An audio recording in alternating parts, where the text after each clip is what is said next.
So, good evening, everyone. Before we proceed to our discussion, let us pray first. So, let's bow our head and feel the presence of our Almighty. In the name of the Father, and of the Son, and of the Holy Spirit.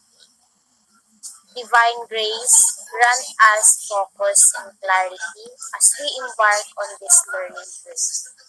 May our minds be sharp, our hearts be open, and our spirits receive to new knowledge. Guide us in our studies and discussion tonight, and lead us towards deeper understanding and insights about these topics. And this we pray through the name of your Son, Jesus Christ. Amen. In the name of the Father, and Amen. of the Son, and of the Holy Spirit.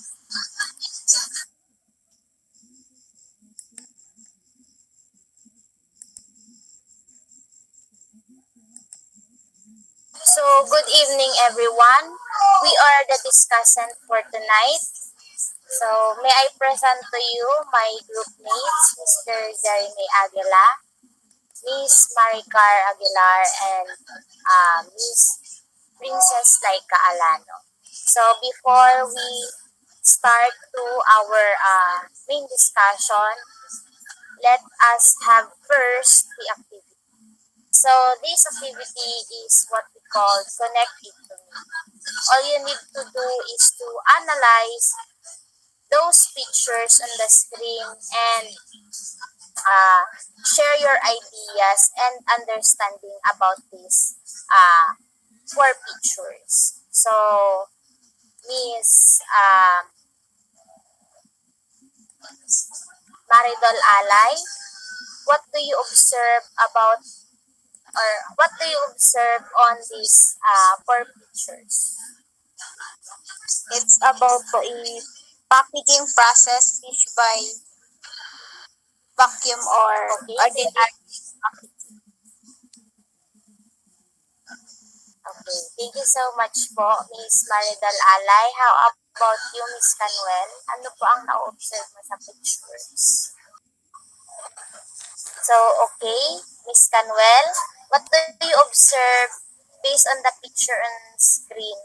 Ano pong na-observe mo tungkol sa inang picture na naka-present?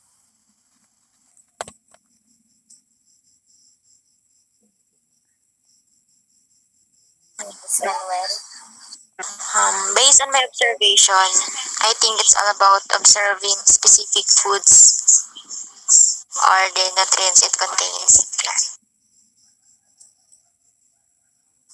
Okay, thank you so much, Miss Canuel. So, thank you for that idea.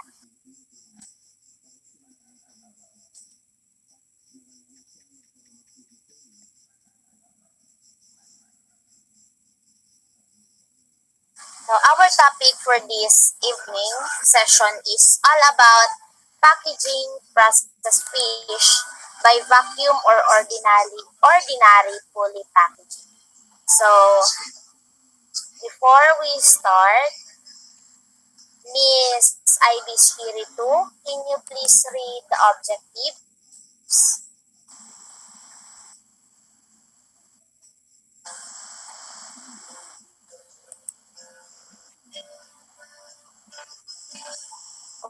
Okay, Mr. Aguila, can you please read the objective?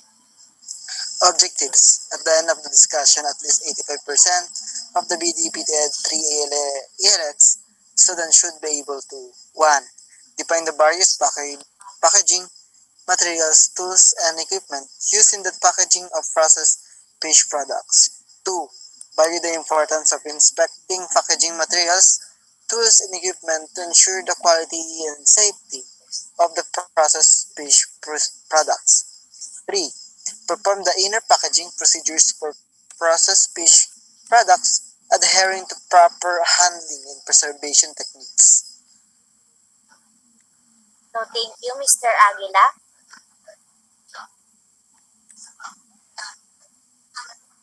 So, I have here another activity. So, before we proceed to our discussion, This activity is entitled Fix Me Up. All you need to do is to fix the jumbled word for you to be able to get the correct term of this word. So, anyone who can answer?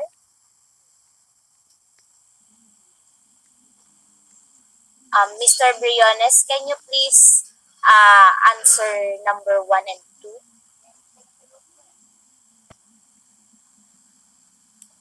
Mr. Briones?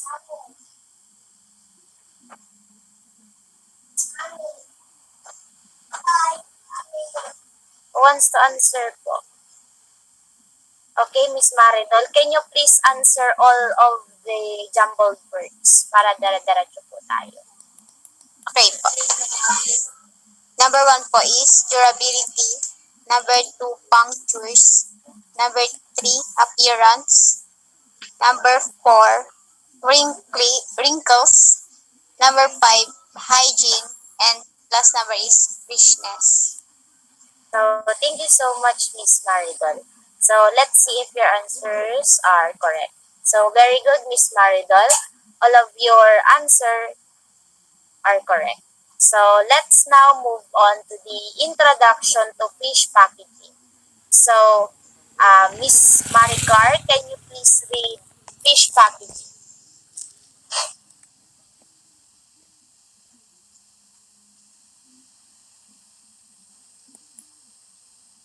Miss Fish Maricar? packaging involves the process. Fish packaging involves the process of containing and preserving fish products for distribution and sale. It encompasses various techniques and materials to ensure the quality, safety, and presentation of the fish. So, thank you so much, Miss Maricar. So, sabi dito, ang fish packaging is isa itong uri ng preserve or yung tinatawag na proseso wherein involve yung iba't ibang uri ng pagpipreserve ng fish product para sa distribution and sale or market sale. So, kinabibilangan din ito ng iba't ibang uri ng techniques or method, lalong-lalo na yung iba't ibang uri ng materials na ginagamit para ma-ensure yung kalidad and safety and also the presentation of a fish. Next is the function of fish packaging and labeling. So, Miss Maridol, can you please read the number 1?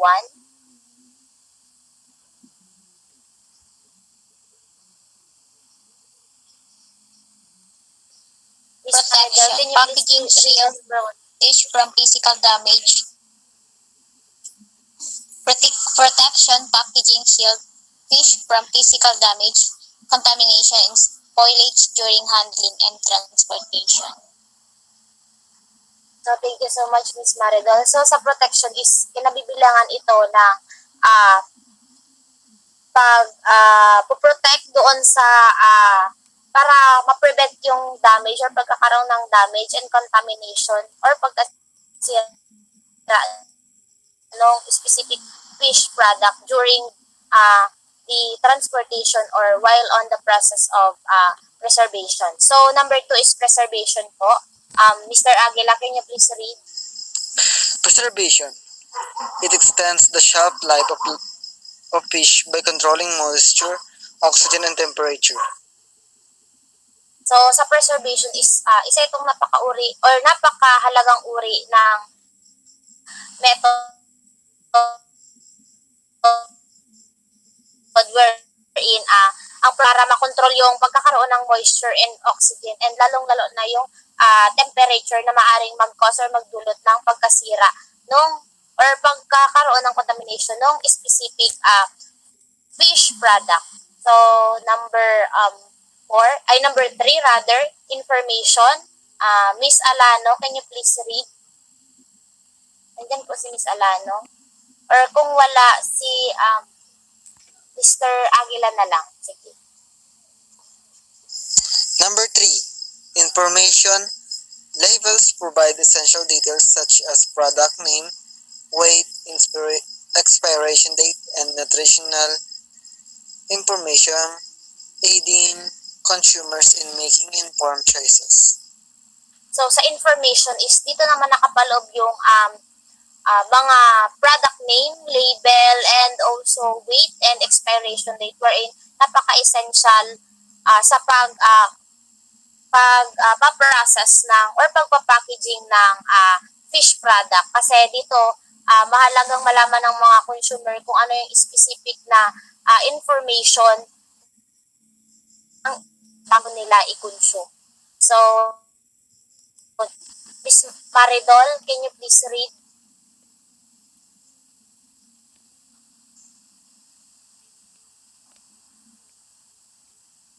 Miss Maridol?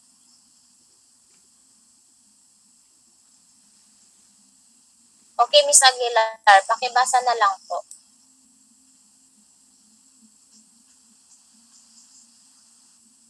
So, kung wala pong magbasa sa Mr. or Mrs. So, so branding is packaging and labeling contribute to brand recognition and differentiation in market. So, ang branding is nakakatulong siya para ma-recognize kung ano ba talaga yung specific brand or specific brand ng fish product. And also, through brand, dito makikita yung pagkakaiba-iba or variation ng mga iba't ibang produkto sa market. And also, dito din, isa din ito sa paraan para ma-recognize ng customer kung may quality ba yung specific product na ibinebenta. So, next report.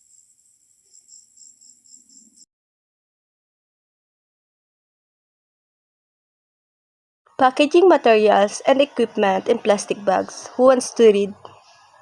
Yes, Alcibor. Okay, thank you.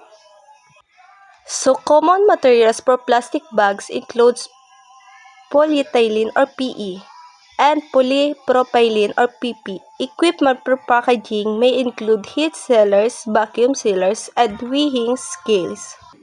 So, what is polyethylene or PE? Anyone, class? What is polyethylene or PE? Okay, polyethylene or PE is the most widely used commodity plastic. It is available in many different forms depending on the configuration of its molecular chain. So, polyethylene is classified as a homopolymer due to the fact that it is made from repeated units of one single type of molecule. So, next is polypropylene. Ano nga ba ang polypropylene?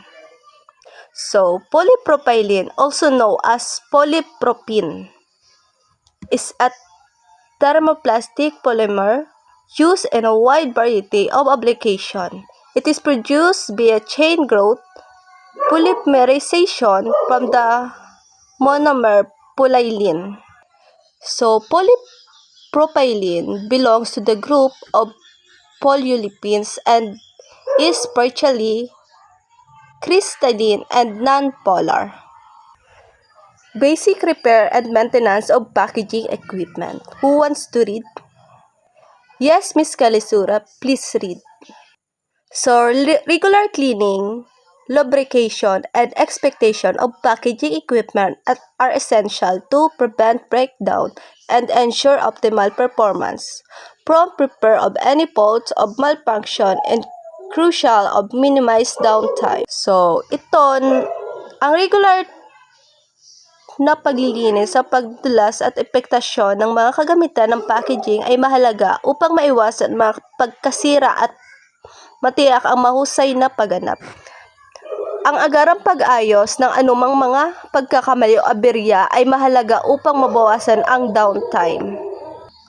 Next is the criteria for evaluation of food packages in plastic bags. Cell integrity. Who wants to read? Yes, Miss Castro, please read. Okay, thank you. Cell integrity. Ensuring cells are airtight to prevent leakage and contamination. So, cell integrity, on the other hand, tests the entire package to ascertain whether or not it will remain intact when subjected to external forces, protecting contents from damage and maintaining sterility. Next is appearance. Who wants to read? Yes, Kalisura. So appearance is assessing for visual defects or abnormalities. Appearance, their primary rule of food packaging is to protect food products for damage and degradation while allowing for easy transportations. Next is durability. Who wants to read? Yes, Miss Alay. Okay, thank you. So durability is evaluating the strengths and resilience of packaging materials. So durability, you should monitor the movement and noise of your packaged product during the vibration test and check for any sign of damage or loosening afterwards. Durability, you should also check the integrity of the cells, closures, and labels of your packaging. Next is compliance. Who wants to read? Yes, Miss Agravante. Okay, thank you. So compliance, ensuring packages meets regulatory standards and requirements. So compliance is the packaging. Compliance is complex and constantly changing. However, creating a compliance strategy for your brand doesn't have to be stressful or overwhelming.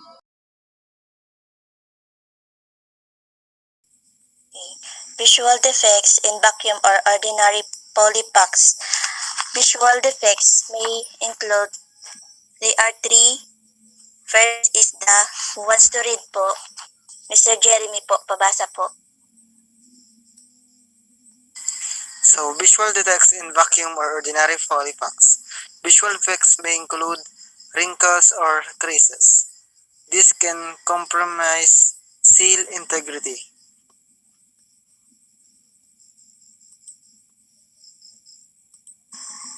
Pabasa na po lahat. Punctures or tears. This can lead to contamination or spoilage. Uneven sealing, resulting in air pockets or leaks. Thank you po, Mr. Jeremy. So, wrinkles or creases. Ang isa pang potential na pagmulan ng paglabag sa integridad ng seal ay ang heating element na gumagawa ng thermal seal. Maaaring may dito o hindi pagkakatugma o maaaring may mga issue sa pressure. Next is the punctures and tears. Ang bakterya ay isang pangunahing pinagmulan ng microcontamination ng pagkain. Ibig sabihin, ang hindi ka nais-nais na sa pagkain ng mga mapaminsalang microorganism o ang mga nakakapinsalang sangkap ng kanilang ginagawa. Ang mga virus, parasite ay nakakahawa din sa pagkain at nagdudulot ng mga sakit na dala ng pagkain sa mga tao. Then is the uneven selling. So, kung ito ay selling sa mga tao ay nilalagyan ng mga cell para yung mga customers ay hindi maloko. So, fresh are highly nutritious at the same time. So, next slide po.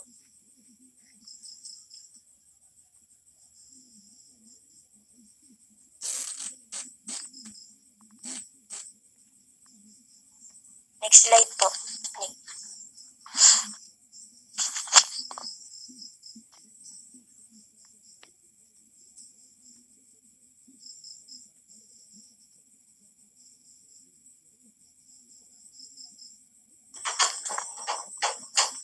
Next is the principles of food quality and safety principles. Miss Monique, pabasa po, Gabos. So, principles of food quality and safety principles include freshness, ensuring fish products are handled and stored properly to maintain freshness. hygiene adhering to strict sanitation practices to prevent contamination. Traceability, tracking the origin and handling of fish product to ensure safety and quality. Temperature control, maintaining appropriate temperatures to prevent bacterial growth. Thank you, Miss Monica. So, freshness. When storing fresh fish products, keep it into the coldest part of the refrigerator. So, kadalasan po yung mga fisheries is nilalagyan po ito ng mga yellow para po pagdating sa market is fresh pa po yung fish. So, fish will lose quality and deteriorate rapidly with higher storage temperature. So, you can use ice when you can. Fish requires proper handling and preservation to increase its shelf life and retain its quality and nutritional attributes. Next is the hygiene. Proper hygiene is the best way to prevent contamination. Wash hands with soap and warm water before and after handling food. Kailangan ito para sa kaligtasan natin and kailangan din everyday ang proper hygiene para di malagyan ng germs ang fish products cause pagkakaroon ng sakit ng tao. Traceability, the ability to fully trace a product from point of sale back to its point of origin. This is required to follow general food law, fisheries fish marketing. Anybody placing fish products on the market label the fish clearly and accurately. Is the temperature control. So bacteria to roughly a temperature between 40 degrees Fahrenheit or 4 degrees Celsius and 140 degrees Fahrenheit or 60 degrees Celsius. Keep cold chilled fish refrigerated until time to serve. Serve cold fish on ice if it is going to stay out longer than 2 hours para po yung fish is di po Next is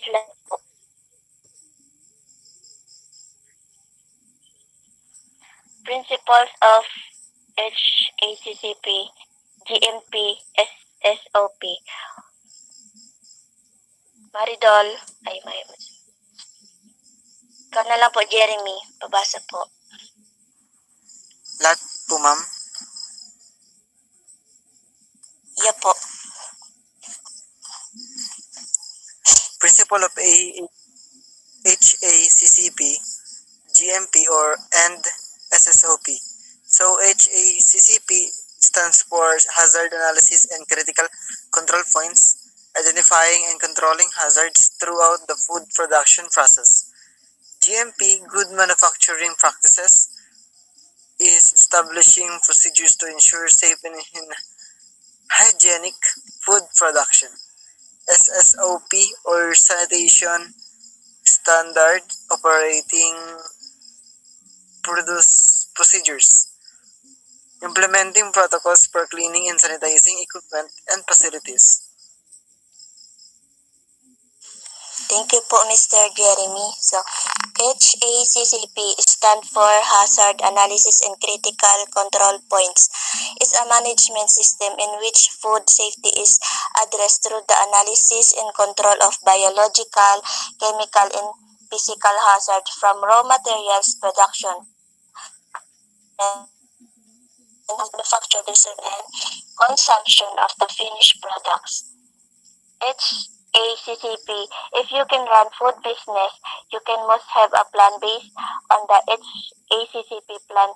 Keeps your food safe from biological, chemical, and physical food safety hazards.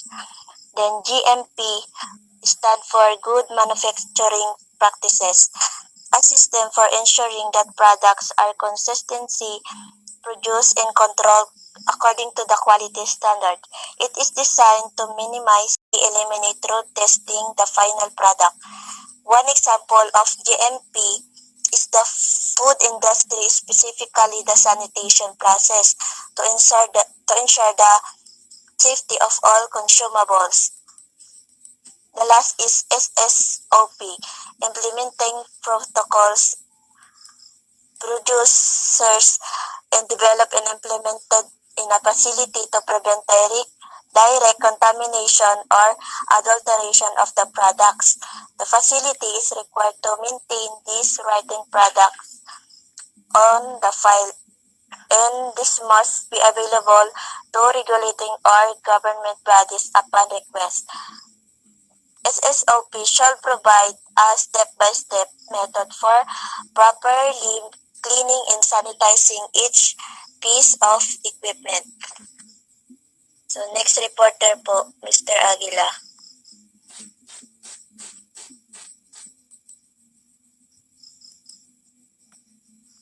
Next slide po.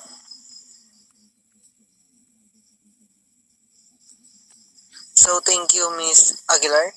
So now we can proceed to the next topic. So Agrabande, please read the carton packaging or processed fish in plastic packs. Carton packaging of processed fish in plastic packs. Carton packaging provides additional protection and facilitates bulk handling and transportation of plastic packed fish product. So carton packaging or processed fish in plastic packs is also very important for the production. So kapag meron na daw tayo mga karton, syempre mas lalo natin mapoprotektahan yung mga nabalot natin ng mga plastic ng mga isda. So dito mas lalo nating security na maganda at may protection yung mga naiimbak natin mga isda sa ating mga ginagawang or pinoproduce na fish products. Next slide po.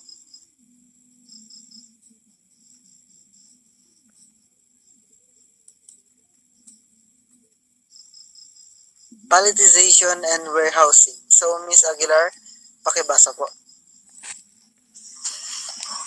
Palletation and warehousing. Palletation involves stacking packaged fish products on pallets for efficient storage and transportation. Proper warehousing practices include maintaining temperature and humidity levels to preserve product quality. So, thank you, Ms. Aguilar. So, sa palletization and warehousing naman, sa palletization, yung makikita nyo is ang mga pallets. Yan yung mga kahoy na nilalagay natin dun sa ibabaw nila, yung mga karton kung saan makikita natin yung mga finish or fish products natin. So, yung mga pallets na ito is malalaki siyang mga kwadrado na kung saan sinasabi dito na isa siyang transportation tray or mga plates kung saan ito yung magbibigay ng tibay na pag tayo yung nagtatransport or inilalagay natin yung mga nainimbak natin mga fish products sa mga karton is hindi masyadong magigiba yung mga karton. So sa warehousing naman, yung warehousing is parang pag-iimbak na kung saan makikita natin yung palletization is may interconnection dun sa warehousing. So once na nilagay natin sa pallets yung mga karton kung saan nandun yung mga products ng mga fish or fish products is i-imbak natin siya sa isang kalmadong lugar or nasa tamang temperaturang lugar. Kaya makapanatili natin yung temperature kung kaya't hindi masisira agad-agad or hindi makakontaminate ng mga bad bacteria yung ating mga products. So, next slide. So, workplace safety practices. So, Ms. Agrabande, please read po lahat. Workplace safety practices. Safety practices include training. Provide employees with proper training on equipment operation and safety procedures. Personal protective equipment or PPE. Ensuring workers wear appropriate gear such as gloves and safety goggles. And emergency procedures. Establishing protocols for responding to accident or incident in workplace. So, thank you, Ms. Agrabande. So, dito naman nakakita natin yung mga safety practices including or yung mga dapat nating gawin safety or ma-secure natin yung ating protection. So sa training naman, training is providing employees with the proper training on equipment operation and safety procedures. So dapat lamang po yung mga nagtatrabaho or yung mga trainers dito is may sapat na kaalaman kung paano nila maibabahagi yung mga knowledge nila sa mga trainees. Kung kaya't magkakaroon ng sapat na kaalaman at syempre protection na din yun sa mga maaring iwasan natin disgrasya kung meron man tayong mangyaring aksidente. So yung training is napaka-importante, hindi lamang sa mga trainees, kundi rin sa mga trainers. So sa personal protective equipment PPE, or ito yung mga kagamitan na makakapagbigay sa atin ng proteksyon laban sa kung ano man ang mangyaring masamang kalagayan or mga disgrasya. So, kung dapat daw is nasisecure natin or na-ensure, nasisigurado natin na yung mga workers ay may appropriate na mga gears na maaaring makapag-protect sa kanila kahit ano man ang mangyari sa loob ng facility na sila ay nagtatrabaho. Kailangan dapat po na may gloves sila, may mga kagamitan, syempre, para maprotektahan ang kanilang katawan. So, emergency procedures naman po, establishing protocols for responding to accidents or incidents in the workplace. Emergency procedures. So, sa emergency procedures, kailangan po natin ito. At ito ay napaka-importante dahil kung wala tayong plano pagkatapos ng insidente or bago mangyari yung aksidente, is mas lalo nating hindi maiwasan yung mga maaaring mangyari. So, yung mga sakuna or mga disgrasya sa loob ng facility is dapat po napapagplanuhan po natin at hindi po tayo nagpapanik. So, kung kaya't po, mas maganda na meron tayong plano kung kaya't masisigurado natin yung ating kaligtasan. At syempre, magkakaroon rin tayo ng proteksyon sa bawat ginagawa natin ng trabaho. So, next slide. So for the last activity, this activity is what we call brainstorm and relate. Class, all you need to do is to brainstorm a word or phrase that is related to preservation techniques and relate these words or phrases in fish product processing. So I will divide the class into 5 groups and I will give you a grade based on the criteria presented. So our criteria for this activity is clarity of presentation is equals to 30%, deliberation 20%, cooperation 20%, and content 30%. So I will give you 10 minutes to do the activity. And if you have a presenter, I will give you a time to present your work through video and send it to me by your representative. So you may start your activity now. Okay, class, are you done? So if you are done, can you send to me the video and I'm going to watch it later for you to be able to get your specific grade on this activity. So for your quiz, kindly get at least 1/2 crosswise and answer this following question. I give you 5 minutes to do your quiz. Okay, class, are you done? Yes, ma'am. Mr. Secretary, Mr. Aguila, kindly please collect the answers of your classmates and submit it to me later and I'm going to check it po. And also, I will give you, okay, thank you. And also, I will send your scores later on our group chat for you to be able to see the result of your quizzes for tonight or for this quiz. So for your assignment, kindly get your assignment notebook and write this assignment. So are you done, class? Yes, ma'am. Yes, ma'am. Okay, thank you. It seems that you are truly understand our lesson and discussion for tonight.